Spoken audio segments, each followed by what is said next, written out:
विघ्नहर्ता कोंबडी खत सप्लायर तलगरे। आमच्याकडे पॅकिंग मध्ये अंड्याच्या कोंबडीचा कोंबडी खत मिळेल। उच्च दर्जाचे नैसर्गिक कोंबडी खत पुरवणारे एक विश्वासार्ह नाव। मुख्य वैशिष्ट्य म्हणजे हे खत 100% सेंद्रिय व उच्च दर्जाचे आहे। जमिनीतील सूक्ष्म पोषक तत्वांचे प्रमाण वाढवून पिकांच्या मुळांची वाढ जलद होते व उत्पादन क्षमता वाढते। कोंबडी खताचे फायदे असे की जमिनीचा सेंद्रिय कर्ब मोठ्या प्रमाणात वाढतो, जमिनीचा पोत सुधारतो। ऊस, केळी, भाजीपाल्यासह सर्व पिकांसाठी उत्तम सेंद्रिय खत म्हणजे विघ्नहर्ता कोंबडी खत। आपल्या ऑर्डर नुसार फक्त 8 दिवसात खत थेट शेतावर उपलब्ध। ऑर्डर साठी संपर्क 72 49 35 87 96। रमेश बंडगर, सलगरे, तालुका मिरज।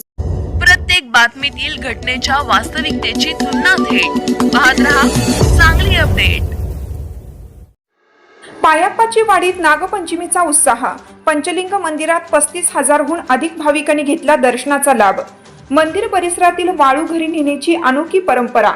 मिरज तालुक्यातील पायाप्पाची वाडी येथे नागपंचमीचा सण यंदाही मोठ्या उत्साहात आणि भक्तिमय वातावरणात साजरा करण्यात आला। गावचे ग्रामदैवत असलेल्या प्राचीन पंचलिंग मंदिरात दर्शनासाठी भाविकांनी मोठी गर्दी केली होती।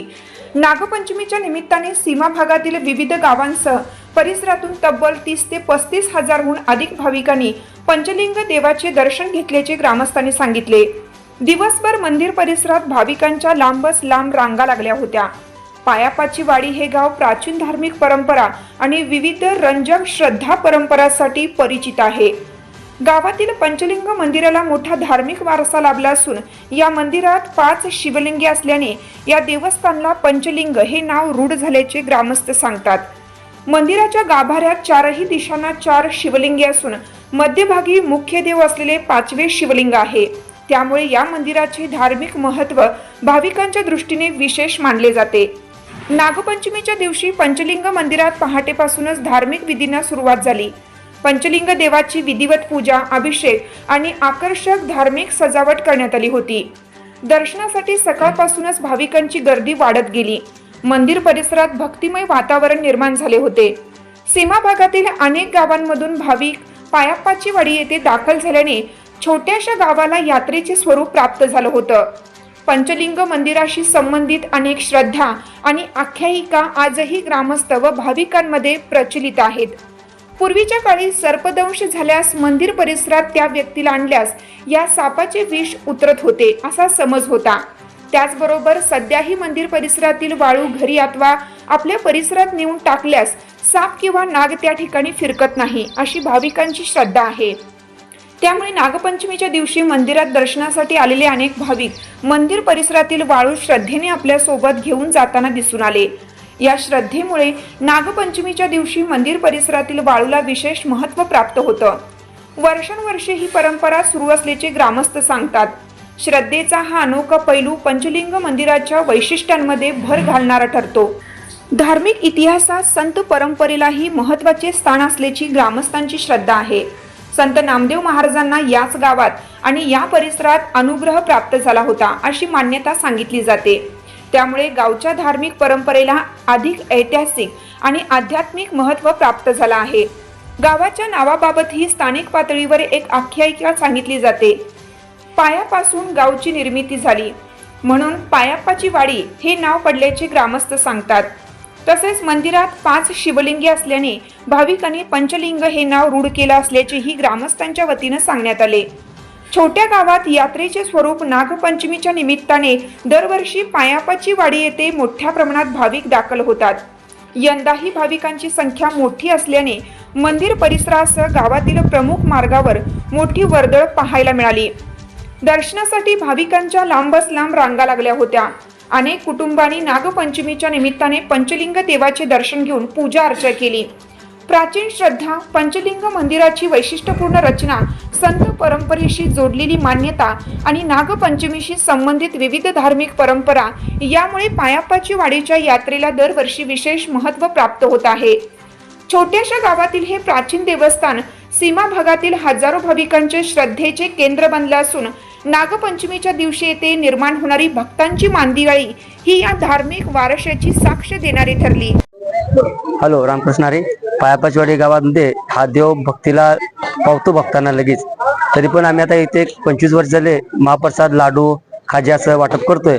जसं आम्ही ते इथे वाटप करतोय तेव्हापासून आमची प्रगती झालेली आहे। म्हणून आम्ही देवा आजपर्यंत चालूच आहे आमचं महाप्रसाद। आम्हाला जो पण होतोय तोपर्यंत आम्ही करणार आणि आमच्या पश्चात देखील आमची मुलं बाळ सर्व करत राहतील. म्हणून आम्ही एक 5-6 जण आहे भक्त, ते आम्ही सर्वजण देवाचा महाप्रसाद करतोय प्रत्येक.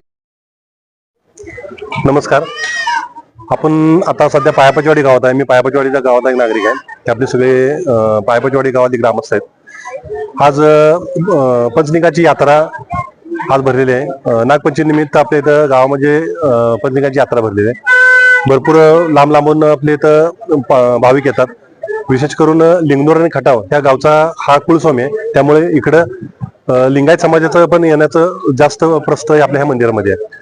आपल्या गावाचा इतिहास जर सांगितला गेला तर आपलं गाव हे इथं आपल्याकडे असा शिलालेख आहे, इथं उल्लेख आहे.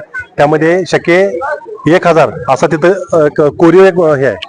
आणि संत नामदेव महाराजांना आपल्या इथंच पायापाचीवाडी गावामध्ये अनुग्रह झालेला होता. हे आहे इथं आर्गेला चिंतामणीश्वर महाराजांचा एक मठ आहे. त्यामध्ये चिंतामणीश्वर नावाचा एक ग्रंथ आहे. त्या ग्रंथामध्ये तो उल्लेख आहे की नामदेव महाराजांना इथं अनुग्रह झाला होता. असं हे पावित्र असलेलं पायापाचीवाडी गाव आहे. या गावामध्ये आपले भरपूर लोक बाहेरून म्हणजे पश्चिम महाराष्ट्रातल्या बऱ्याच ज्या लोकांना माहिती आहे त्या लोक इथे येतात आणि हा उत्सव मोठ्या पद्धतीने साजरा करतात. नागपंचमी आता माझं वय वर्ष जवळपास 45च्या आसपास आहे. मला कळतापासून बघतोय तर इथं बऱ्यापैकी सगळीकडे त्यावेळीपासून आम्ही ज्यावेळी मला कळते तेव्हापासून बघतोय तर चांगल्या मोठ्या उत्साहामध्ये दिवसेंदिवस आता भाविक वाढतच चाललेले आहेत. संत नामदेव महाराजांच्या पवित्र पदस्पर्शानं हे पायापाचीवाडी गाव हे पुण्य झालेलं आहे. आता असं आहे की पूर्वीच्या काळी म्हणजे सर्पदंश जर झाला किंवा हे झालं तर इथं असं होतं की साप चावल्याला ते विष उतरत होतं. असे हे आहे. आपण काय म्हणजे पूर्वी काय होत होतं, जर आपल्या घरामध्ये समजा की साप जर येत असेल किंवा जर सापाचा आपल्याला जर दिसत असेल तर आपल्या ह्या मंदिराजवळची जी वाळू आहे ती वाळू जर आपल्या घरामध्ये किंवा जिथं केले तर साप यायचं कमी होतं. हे आहे, हे आम्ही पण अनुभवलंय आणि हे अनुभवाचे बोल सांगतोय किंवा कुणी सांगितलंय आणि आपण त्याचं ऐकून त्याला बोलायला लागलो असं नाही. ते आपल्या वैयक्तिक आपण पण करून बघितले. भरपूर लोकांना अनुभव आहे. तसे लोक ती श्रद्धा ठेवून आपल्या पंचलिंगाकडे येतात आणि त्यांना आपल्या देवाचं एक आहे की पायापासून देवाची निर्मिती झाली म्हणून पायापाचीवाडी हे नाव पडलेलं आहे. पण कसं आहे की 5 तिथे लिंग आहेत. त्या 5 लिंगामुळे ह्याला पंचलिंग हे नाव लोकांनी प्रसिद्ध केलेलं आहे. गावाचं नाव हे पायापाचीवाडी आणि आम्ही त्याला पंचलिंग या नावानं म्हणतो. बाहेरचे जे लोक आहेत काही लोक पायलिंग पण म्हणतात किंवा पायपासही म्हणतात. साधारणतः 10 ते 15 हजारच्या आसपास इथं भाविक आपल्याला येतात. हे अंदाजे मी सांगतोय, ह्याच्यापेक्षा जास्तही असू शकतील. परंपरा आहे की पायापाचीवाडीतील मंदिराच्या पाठीमागची जी वाळू आहे ती शेतात घरात नेऊन टाकल्यानंतर सर्प ते येत नाही. ही परंपरा पहिलीपासून आहे. आज उत्साहामध्ये येऊन प्रत्येक जण नारळ वाहून एक वाळू घेऊन जातात. आपल्या घराभोवती असो शेतात असो परंपरा पद्धतीने टाकली जाते आणि आज उत्साहाचं एक वातावरण असतंय की पूर्णतः म्हणजे येऊन नारळ निवद देऊन एक वाळू घेऊन जाण्याची ही एक परंपरा आहे पायापाचीवाडीची.